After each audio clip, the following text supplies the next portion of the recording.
BJP ನಾಯಕರ ವಿರುದ್ಧ ಪ್ರಿಯಾಂಕ್ ಖರ್ಗೆ ಆಕ್ರೋಶವನ್ನು ವ್ಯಕ್ತಪಡಿಸಿದ್ದಾರೆ. 3 ಹಗಲು 3 ರಾತ್ರಿಯಲ್ಲಿ ಮಹಾಭಾರತ ಹೇಳಿ ಮುಗಿಸಬಹುದು, ಆದರೆ ಬಿಜೆಪಿಯ ಭ್ರಷ್ಟಾಚಾರದ ಕಥೆಗಳನ್ನ ಹೇಳಿ ಮುಗಿಸುವುದಕ್ಕಾಗೋದಿಲ್ಲ. ಅಶೋಕ್ ತಮ್ಮದೇ ನಾಯಕರ ಮೇಲಿನ ಕೋಪ ತೀರಿಸಿಕೊಳ್ಳೋದಕ್ಕೆ ನಮ್ಮನ್ನ ಕೆಣಕ್ತಾ ಇದ್ದಾರೆ ಅಂತ ಅನ್ನಿಸ್ತಾ ಇದೆ ಅಂತ ಪ್ರಿಯಾಂಕ್ ಗರಂ ಆಗಿದ್ದಾರೆ. ಯತ್ನಾಳ್ ಅವರು ಹೇಳಿರುವ ಸಂಗತಿಗಳಿಗೆ ಉತ್ತರ ಇದೆಯಾ? ಬಿಎಸ್ವೈ ಆಪ್ತ ನೋಟ್ ಕೌಂಟಿಂಗ್ ಮಿಷನ್ ಖ್ಯಾತಿಗೆ ಪಾತ್ರೆಯಾಗಿದ್ದಾನೆ. ಈ ನೋಟ್ ಕೌಂಟಿಂಗ್ ಮಿಷನ್ ಮಾಲೀಕರು ಯಾರು ಹಾಗಾದ್ರೆ?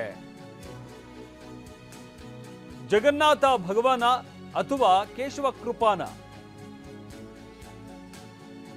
ನಿಮ್ಮ ಪಕ್ಷದ ಅಧ್ಯಕ್ಷರು ಮಾರಿಷಸ್, ದುಬೈಗೆ ಹೋಗೋದು ಯಾಕೆ? ಅಲ್ಲಿ ಎಷ್ಟು ಆಸ್ತಿಗಳನ್ನ ಮಾಡಿದ್ದಾರೆ? ಇದಕ್ಕೆ ಉತ್ತರ ಕೊಡಿ.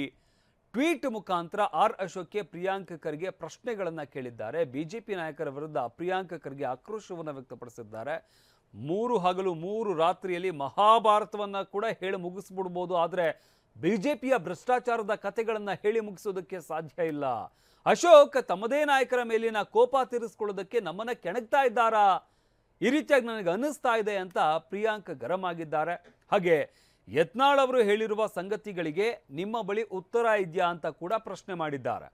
ಇನ್ನು ಬಿಎಸ್ವೈ ಆಪ್ತ ನೋಟ್ ಕೌಂಟಿಂಗ್ ಮಿಷನ್ ಖ್ಯಾತಿಗೆ ಪಾತ್ರನಾಗಿದ್ದಾನೆ. ಈ ನೋಟ್ ಕೌಂಟಿಂಗ್ ಮಿಷನ್ ಮಾಲೀಕರು ಯಾರು ಹಾಗಾದ್ರೆ?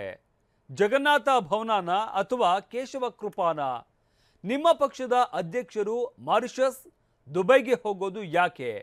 ಅಲ್ಲಿ ಎಷ್ಟು ಆಸ್ತಿಗಳನ್ನ ಮಾಡಿದ್ದಾರೆ? ಇದಕ್ಕೆ ಉತ್ತರ ಹೇಳಿ ಅಂತ ಟ್ವೀಟ್ ಮುಖಾಂತರ ಅಶೋಕಿಗೆ ಪ್ರಿಯಾಂಕ್ ಖರ್ಗೆ ಪ್ರಶ್ನೆಗಳನ್ನು ಕೇಳಿದ್ದಾರೆ.